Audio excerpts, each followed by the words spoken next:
يا أهلا بيكم في فيلم جديد. فيلم النهاردة بيحكي عن ست عجوزة بتحكي للأطفال عن شخص اسمه ماوي، واللي بيبقى بطل أسطوري وبيقدر يتحول لأي شكل هو عاوزه عن طريق خطاف مسحور. وبعدها بيظهر ماوي وهو معاه جوهرة جزيرة تافيدي اللي بتعتبر قلب الجزيرة، ومن غيرها المكان بيتحول لظلام رهيب. وبعدها بيحارب ماوي قوى الشر والظلام اللي بتتغلب عليه، وبيختفي ماوي وبتوع الجوهرة والخطاف المسحور في المية. وبعد 1000 سنة بيظهر إن تأثير قوى الشر لسه موجود، وبيلتهم جزيرة ورا التانية. وبعد ما بتتشوق طفلة صغيرة اسمها موانا من بين الأطفال اللي بيسمعوا الحكاية، بتكمل الست العجوزة كلامها وبتقول إن شخص واحد بس هو اللي هيقدر يقود رحلة ما وراء الجزيرة، وإن المحيط هو اللي هيختاره إنه يرجع قلب تافيدي وينقذ الجميع. وبيدخل والد موانا واللي بيبقى قائد القبيلة، وبيقول إن مفيش حد هيسيب الجزيرة لأن المكان آمن ومفيهوش وحوش. وساعتها موانا بتسيب جدتها تتخانق مع أبوها وبتروح الشط علشان تساعد سلحفاة صغيرة إن هي تدخل المية عشان الطيور ما يضايقوهاش أو تحرقها الشمس. وبتلم موانا صدف من البحر اللي بيفتح لها طريق تقف جواه عشان تتفرج على الموج بتاعه وبيقعد يلعبها. وبتلاقي موانا جوه البحر قلب تافيدي، لكنها بتسمع والدها وهو بينادي عليها وبيقول لها ان هي ما ينفعش تخرج لوحدها، وبيرجعها لمامتها وبيقول لها ان هي هتبقى قائدة القبيلة المستقبلية. وبتكبر موانا وبياخدها ابوها مكان مقدس خاص بالزعماء، وبيقول لها ان يوما ما هتيجي تحط الحجر بتاعها زي ما عمل هو واجداده، وبيأكد عليها ويقول لها ان هي المستقبل للجزيرة. وبتبدأ موانا ان هي تطبق كلام والدها وبتساعد اهل الجزيرة بتاعتها في اعمالهم اليومية، لحد ما يجيلها في يوم سكان الجزيرة وهما معاهم محصول جوز الهند كله، وبتكتشف ان المحصول كله بايظ. فبتقرر موانا ان هي تتخلص من الاشجار المريضة وتزرع اشجار مكانها جديدة في مكان تاني. وبيشكرها السكان وبيقولوا لوالدها انها عظيمة، وبيحس والدها بالفخر بيها. وبعدها بيظهر لها مشكلة تانية، واللي هي ندرة السمك في البحر اللي ما بقاش يظهر في شبك الصيادين خالص. فكانت موانا كل ما تقول لهم على حل يقولوا لها هم عملوه لكن ما ينفعش. فبتعرض عليهم موانا ان هم يصطادوا من مكان ابعد عن الجزيرة، فبيتعصب والدها وبيقول لها ان الفكرة دي مرفوضة تماما لان الفكرة دي بتعرض السكان للخطر ومحدش هيبعد عن الجزيرة ابدا. فبتحاول مامة موانا تفهمها سر غضب ابوها وان منعوا اي حد يتخطى حدود الجزيرة، وبتحكي لها ان مرة زمان المحيط غواه وخد مركب هو وصاحبه لكن الموج كان عالي، ولما بيغرق صديقه ما قدرش ان هو ينقذه. فبيحاول ان هو ما يكررهاش عشان ما يخسرهاش او يخسر حد من الجزيرة، لكن موانا بتصر ان هي ما تسمعش كلامه وبتدخل المحيط هي والخنزير الصغير بتاعها، والموج بيقلبها وبتحاول تنقذ الخنزير لكن رجلها بتغطس في الشعاب المرجانية وبتعرف تنقذ نفسها بالعافية. وبترجع تاني للشط ورجلها بتورم، وبتدخل عليها جدتها وبتقول لها ان هي كان معاها حق انها بتعترض على اي كلام ابوها بيقوله. ده اللي يخلي موانا تسألها عن البحارة بتوع الجزيرة زمان. فبتاخدها جدتها الكهف مهجور وبتقول لها في قصة من قصص الجدود مفيش اي حد ابدا بيرضى يحكيها الاطفال، وانها لو دخلت جوه الكهف ده هتعرفها وهتعرف السر المستخبي. وبتنبهر موانا لما بتدخل الكهف وتلاقي جواه سفن كتيرة ضخمة وبتضرب على الطبول زي ما جدتها طلبت منها. وفجأة النار بتنور المكان وبتسمع صدى غريب وبتعرف ان قبيلتها كانت رحالة. فبتسأل موانا جدتها ايه اللي خلى القبيلة توقف عن الترحال وتقعد على جزيرة. فبتكمل لها جدتها قصة ماوي اللي اختفى فجأة وظهرت قوة الشر اللي بدأت تدمر كل مكان، وعشان قائد القبيلة يحميهم قرر ان هم يوقفوا عن الترحال ويقعدوا على جزيرة، لكن قوى الشر كانت بتطاردهم من جزيرة للتانية. وبتقول لها ان المحيط اختار موانا عشان تدور على ماوي عشان يرجعوا قلب تافيدي لمكانه تاني ويهزموا قوى الشر، لكنها بتكون متحمسة ان هي تكمل الرحلة وبتجري على والدها اللي كان عامل اجتماع لسكان الجزيرة وبتقول لهم عن فكرة السفن والبحث عن ماوي، لكن والدها بيتعصب عليها وبيقول لها كان المفروض احرق السفن دي من زمان، وبيرفض فكرة قلب تافيدي وماوي. وبعدها بتظهر جدة موانا وهي بتحتضر، وقبل ما تموت بتحط قلب تافيدي في ايد موانا وبتطلب منها ان هي تروح ورا النجوم وتدور على ماوي، وبتديها سلسلتها اللي فيها قلب تافيدي. فبتقرر موانا ان هي تلبس السلسلة وتعمل اللي جدتها قالت لها عليه، وبتاخد مركب من بين المراكب وبتدخل المحيط لوحدها، وبتكتشف في نص الرحلة ان الديك بتاعهم ركب معاها بالغلط وبيقع بعدها في المية، وبتنزل موانا عشان تنقذه. وكل ما الديك يحاول يقع موانا تنقذه تاني لحد ما بتزهق وبتحطه في فتحة جوه المركب. وبتحاول موانا طول الليل ان هي تواجه موج البحر الشديد ولكن بتنام على نفسها، لكن بيصحيها البحر قبل ما تتوه، وفجأة المركب بيتقلب بيها وبتلاقي قدامها برق وامواج عالية. وبتقوم موانا تاني يوم الصبح وبتلاقي نفسها مدفونة في الرملة وموجودة على جزيرة غريبة. فبتطمن على جوهرة قلب تافيدي ان هي لسه موجودة في سلسلتها، وبتزعق موانا للمحيط اللي بدل ما يساعدها رماها على جزيرة غريبة وبيكسر لها المركب. لكن فجأة موانا بتشوف رسومات غريبة قدامها وبتكتشف ان كلها على شكل خطاف ماوي. وفجأة بتشوف ظل شخص ضخم فبتاخد الديك بتاعها وتستخبى ورا المركب. وفجأة بتلاقي قدامها البطل ماوي اللي بيقاطعها في كل مرة تتكلم فيها وبيحبسها في كهف. وبتحاول موانا انها تخرج وبتطلب منه، لكن بتلاقيه اخد المركب والديك بتاعها ومشي. فبتنط موانا في المية وبتحاول توقفه، فبتاخدها الموجة بسرعة وتحطها على المركب، لكن بيرميها ماوي في المية كذا مرة، وفي كل مرة كانت المية هي اللي بترجعها له، وبتقول له موانا انه لازم يرجع قلب تافيدي لمكانه. فبيمسكوا ماوي وبيرميه في المية، لكن بيرجع هو كمان. فبتسأله ماوي اذا كان خايف من الجوهرة، فبيقول لها ماوي ان دي مش جوهرة، لكن دي لعنة بتسبب الموت. وبيظهر مرة واحدة قراصنة على شكل جوز هند راكبين سفينة ضخمة،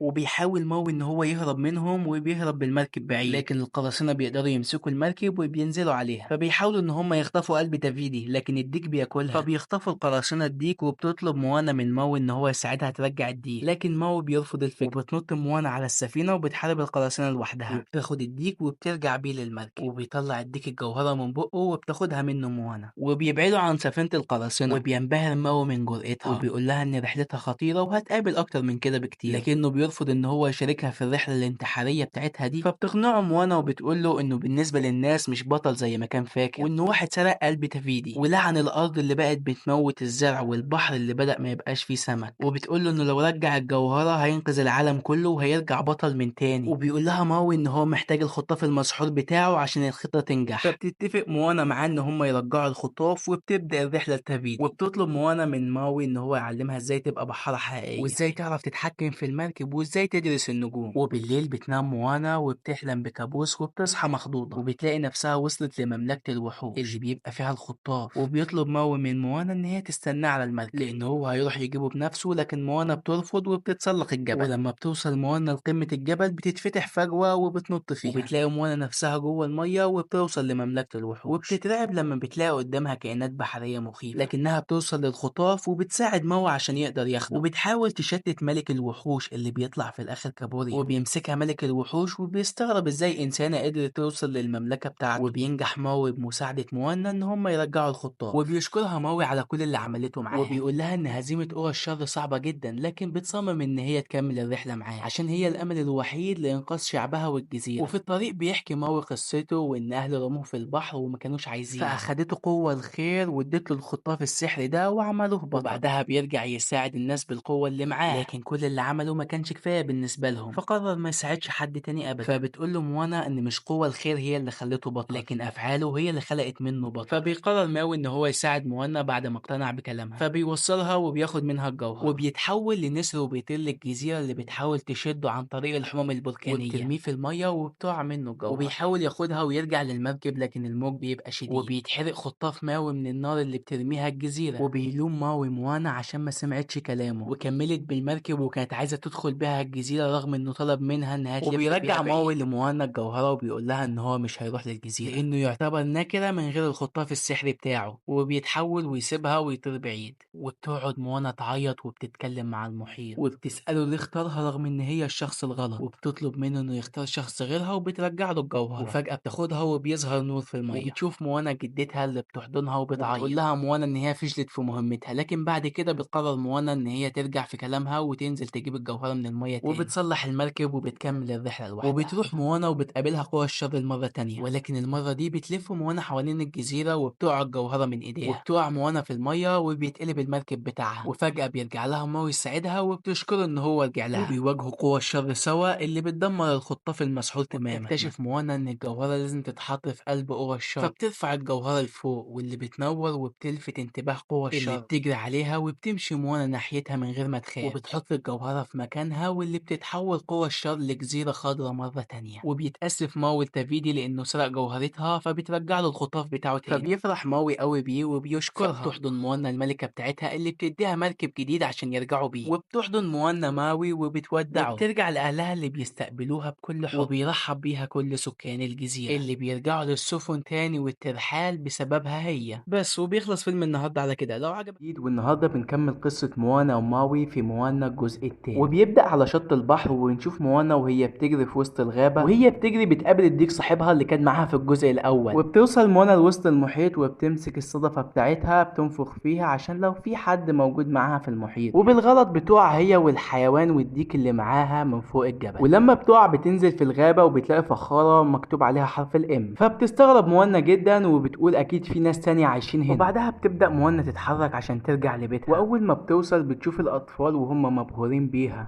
والقصة اللي حصلت معاها في المحيط. وبعدها بتروح موانا لباباها عشان توريه الفخارة اللي لقيتها في الغابة، وبتقول له كده اكيد في ناس تانية عايشين في مكان تاني. فبيقتنع باباها وبيأيد الرأي بتاعها. وبعدها بتشوف موانا اختها الصغيرة واللي كانت زعلانة منها جدا عشان اتأخرت عليها في الرحلة دي. وفي مكان تاني بنشوف ماوي وهو طاير في السماء على شكل صقر. وطبعا زي ما احنا عارفين في الجزء الاول ازاي ماوي بيقدر يتحول بالعصاية السحرية بتاعته. وبنكتشف كمان ان ماوي محبوس وفي كائن مختفي بيتكلم معاه، والكائن الغريب ده بيقول لماوي استحالة اسيبك تنزل الارض. وبيبدأ الكائن الغريب ده يظهر نفسه لماوي، واول ما ماوي بيشوفه بيبدأ يدمره ويتعارك معاه. وفي نفس الوقت ده اهل القرية كانوا عاملين حفلة لموانا بسبب رجوعها ليهم بالسلامة. وفجأة بيضرب برق شديد المكان بتاع موانا، وبتلاقي موانا نفسها في مكان غريب على مركب، وبتلاقي راجل بيفضل يتكلم معاها وبيقول لها انت لو ما نفذتيش اللي انا هقولك عليه ده هيبقى مصيرك طول الحياة. وكمان بيقول لها انت زي ما قدرتي ترجعي جزيرة تبيدي انت لازم دلوقتي تدوري على موتو في 2. فبتكون موانا مستغربة جدا لان هي ما تعرفش عنه اي حاجة. وبيبدأ الراجل الغريب ده ان هو يمشي، وبتضرب موانا بالبرق لتاني مرة، وبتصحى موانا وبتقول وهي مخضوضة موتو في 2. فعلى طول باباها بياخدها وبيبدأ يحكي لموانا ان دي جزيرة قديمة ونزل عليها لعنة، واللي كان عامل اللعنة دي اسمه الساحر نانو. فبتقرر موانا ان هي تنقذ الجزيرة دي، وتاني يوم الصبح بتبدأ موانا رحلتها، وبتاخد موانا اختها الصغيرة للمحيط، والمحيط بيبدأ يلعبها. وبعدها بتروح موانا عشان تبدأ رحلتها، وبنلاقي ان اهل الجزيرة كلهم بدأوا ان هم يودعوا موانا. وبنرجع لماوي اللي بيكون لسه محبوس في نفس المكان، وكان ساعتها بيحاول ان هو يحرر نفسه، وكان بيحاول يخلي مجموعة ضفادع ان هم يساعدوه، لكن بيفشل الامر معاه وبيفضل متشعلق زي ما هو. وبعدها بنروح لموانا اللي بتكون بدأت رحلتها، وبيبقى معاها شوية من صحابها اللي كانوا معاها في الجزء الاول، ولكن زيادة معاهم جد موانا. لكن صحابها ما كانوش عارفين يتعاملوا مع المركب خالص. لكن موانا بتقول لهم ان احنا عايزين نوصل لجزيرة موتو في 2 في اسرع وقت ممكن. وفجأة بتحصل عاصفة شديدة جدا في البحر، وبتبص موانا بتلاقي جزيرة موتو في 2 قدامها. وفجأة بتظهر سفينة ضخمة بيبقى موجود عليها كائنات غريبة زي القراصنة بالظبط، وبتبدأ تهاجمهم، وبيبدأوا يسيطروا على موانا واصحابها وبياخدوهم للسفينة بتاعتهم. لكن موانا بتقرر ان هي تعمل معاهم اتفاق، وبتقول لهم زي ما انتوا عايزين توصلوا للجزيرة احنا كمان عايزين نوصل لها، ولازم نتحد عشان نوصل كلنا. فبتوافق الكائنات الغريبة دي على اتفاق موانا، وبتبدأ موانا تخش جزيرة موتو في 2 اللي اول ما بتدخل الجزيرة بتفقد الرمح بتاعها وكمان السفينة بتاعتها، وكمان بيكون صحاب موانا مش لاقيينها. وفجأة اصحاب موانا بيتفاجئوا بكائن عملاق، لكن الكائن الغريب اللي كان معاهم بيقدر ان هو يدمره، وبيقعوا لتحت. وفجأة بيلاقوا قدامهم ماوي، وما كانوش مصدقين ان ده ماوي، فعشان يثبت لهم قعد يتحول بالخطاف السحري بتاعه. وبنعرف ان ماوي قدر ان هو يتحرر من الحبل اللي كان مربوط بيه. وفجأة ماوي بيتحول لحشرة، واصحاب موانا ما كانوش مصدقين اللي شايفينه ده. فبيسألهم ماوي هي موانا فين. وبنرجع لموانا اللي اول ما بتفتح عينيها بتلاقي قدامها خفاش. وفجأة موانا بتبدأ تسمع صوت، وبتظهر لها ساحرة بتبدأ تعرف نفسها ليها وان اسمها متلغي. وبتقول لموانا ان هي عارفة ان هي جاية تفك سحر نانو، وبتكون عايزة تروح مع موانا عشان توريها المكان، عشان هي محبوسة هنا بسبب نانو وبسبب السحر اللي كان عامله عليها. وبعدها بتروح موانا مع متلغي اللي بتوديها من طريق مختصر. ولما بيوصلوا ماوي بيروح لموانا، وبتقدر متلغي انها تعمل فتحة عشان تقدر تمشي منها. وقبل ما متلغي تمشي بتقول لموانا ان احنا اكيد هنتقابل بعد ما تفك لعنة نانو. وبعدها بتروح موانا لماوي عشان تحضنه عشان هما اتقابلوا تاني. فبيقول لها ماوي ان احنا كلنا هنموت بسبب المحيط الملعون اللي احنا هنعدي عليه. وبعدها بيقدروا ان هما يرجعوا للمركب كلهم علشان يتحركوا للمحيط. وفجأة اول ما بيتحركوا بيظهر قدامهم تنين عملاق، وبيكون من السحر نانو علشان يقدر يدمرهم، وبيفضل يضرب فيهم. فماوي بيقرر ان هو يروح يخلص عليه بنفسه، لكن الساحر نانو ما بيستسلمش وبيبعت لهم اكتر من تنين عشان يخلص عليهم. فبيتحول ماوي وبيقعد يدمر في التنانين، وبتحصل معركة كبيرة جدا، وفي النهاية ماوي بيقدر يدمر كل التنانين. وساعتها الشمس بتطلع عليهم وبيقدروا ان هم يهربوا، وللاسف كلهم بيكتشفوا ان السفينة بتاعتهم باظت. فبتقرر موانا واصحابها ان هم يصلحوا السفينة عشان يكملوا الطريق للساحر نانو. وبعد ما بيصلحوا السفينة بيقدروا ان هم يتحركوا تاني وبيدخلوا للبحر. وهم في الطريق بيبعت لهم الساحر نانو عاصفة. فماوي بيقرر ان هو يروح للعاصفة وبيتحول لصقر عملاق. وبتبدأ المعركة بين العاصفة بتاعت الساحر نانو وبين ماوي. وفي وسط المعركة بيكتشفوا ان الساحر نانو خدعهم وما بيقدروش ان هم يعدوا. فبيقعدوا يفكروا ازاي ان هم يقدروا يحلوا المشكلة دي. فبتقول موانا لماوي احنا لازم نعدي. فبيرد عليها ماوي بيقول لها احنا عشان نعدي لازم نكون في اقصى سرعة لينا. وبعدها بيبدأ يتحرك ماوي تاني وبيتحول لصقر وبيرفع الصخر. وعشان موانا تقدر تكسر اللعنة لازم تعدي للناحية الناحية التانية بأقصى سرعة، ولكن للأسف وهم بيتحركوا بيقدر الساحر نانو إن هو يحبس ماوي. فموانا بتكتشف إن في طريق تاني مختصر، وجد موانا بيحاول ينقذ ماوي بعد ما أغمى عليه. وبنروح لموانا اللي بتحاول توصل لآخر المحيط، وللأسف البرق بتاع الساحر نانو بيكون وراها، وعلى آخر لحظة بتنجح موانا إنها تلمس آخر نقطة في المحيط. بس للأسف البرق بتاع نانو بيقدر إن هو يلمسها وبيغمى عليها، وساعتها ماوي بينط في المحيط عشان ينقذ موانا، وبيقدر ماوي إن هو يوصل لموانا وبتتشكل فقاعة كبيرة وبيقدر إن هو ينقذها. وبعدها بيظهروا الأجداد كلهم وبتظهر جدة موانا، وبيشكلوا دايرة حلزونية غريبة كده، وبيطلع نور في الدايرة دي وبتفوق موانا وبتفتح عينيها. وكمان الخطاف بيرجع لماوي وهو وكل الوشوم بتاعته، وكمان المجداف بتاع موانا بيرجع لها وبيترسم عليه وشوم كمان، والرسوم دي بتبقى بتنور وبيبقى مجداف سحري. وجدة موانا بتودعها وبتختفي هي وكل أرواح أجدادها، ووقتها ماوي بينطلق وبيرمي الخطاف بتاعه على جزيرة موتو بيتو، وبيستخدم كل قوته وبيسحبها من قاع المحيط، وموانا بتبقى على قمة الجزيرة. وأول ما موانا بتنفخ في البوق بتتكون طرق كتيرة للجزيرة، وبيروح ماوي لموانا ويهنيها على الوشم الأول. أما أصحابها فبيوصلوا للجزيرة وبيكونوا فرحانين بيها جدا، وبيحضنوا موانا والمحيط كله بيحضنهم. وبعدها بيستكشفوا الجزيرة وبيلاقوا رسومات كتير قوي حواليهم، وفجأة بيسمعوا صوت بوق وبيتفاجئوا إن في قارب جاي عليهم. وبتروح موانا تستقبل الشخص اللي جه هو وعيلته، وبيسمعوا صوت أبواق كتير جاي عليهم من كل اتجاه، وبيفرحوا لما بيشوفوا قوارب البشر جاي عليهم من كل مكان. وبعد شوية بنروح لجزيرة موانا وبنشوف أخت موانا الصغيرة اللي بتتفاجئ بماوي، وبيفهمها إن أختها موانا هي اللي وفجأة بيبدأ يوصل قارب موانا للجزيرة من تاني، والكل بيبقى فرحان. وبتجري موانا على أختها الصغيرة وبتحضنها، وبيجي أبوها وأمها ويحضنوها هم كمان. وبينبهر أهل الجزيرة كلهم لما بيشوفوا سفن كتيرة جاية عليهم،